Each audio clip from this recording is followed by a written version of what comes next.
စကိုင်းတိုင်းကမ်ဘလူခရိုင်အတွင်းရှိပြူစောတိစခန်းနဲ့ပြူကောင်းဆောင်အိမ်တို့ကို2ရက်ဆက်တိုက် drone နဲ့ပုံကျဲတိုက်ခိုက်ခဲ့ကြောင်းကမ်ဘလူခရိုင်ပြည်သူ့ကာကွယ်ရေးအဖွဲ့ drone အဖွဲ့ကထုတ်ပြန်ထားပါတယ်။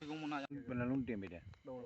ဇူလိုင်15ရက်ည9:40ခန့်အချိန်မှာကမ်ဘလူခရိုင်ညောင်စင်လေးကျေးရွာရှိပြူစောတိကောင်းဆောင်နေအိမ်ကိုပကဖအဖွဲ့ဝင်တွေက drone နဲ့ပုံကျဲတိုက်ခိုက်ခဲ့တယ်လို့ဖော်ပြထားပါတယ်။ဒါ့အပြင်ဇူလိုင်16ရက်ည17:40ခန့်မှာလဲကမ်ဘလူခရိုင်နတ်အင်းကျေးရွာရှိပြူစောတိစခန်းကို drone နဲ့ထပ်မံပုံကျဲတိုက်ခိုက်ခဲ့တယ်လို့သိရပါတယ်။ဒါမှတော့မရှိဘူးပြန်တော့။အဲ့ဒီတိုက်ခိုက်မှုတွေကြောင့်ထိခိုက်ဒေဆုံးမှုနဲ့ပျက်စီးဆုံးရှုံးမှုအခြေအနေကိုတော့လက်ရှိအချိန်အထိတိကျတည်ပြုနိုင်ခြင်းမရှိသေးဘူးလို့ကမ်ဘလူခရိုင်ပြည်သူ့ကာကွယ်ရေးအဖွဲ့ပကဖ drone အဖွဲ့ရဲ့ထုတ်ပြန်ချက်မှာဖော်ပြထားပါတယ်။အဲ့တိုက်ခိုက်မှုကိုကမ်ဘလူခရိုင်ပြည်သူ့ကာကွယ်ရေးအဖွဲ့ပကဖ drone အဖွဲ့မှရဲဘော်တွေကဆောင်ရွက်ခဲ့ပါတယ်။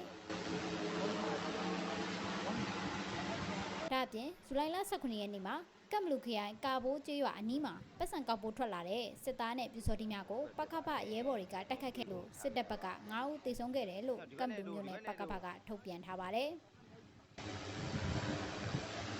ဒီဘက်နဲ့လို့ရ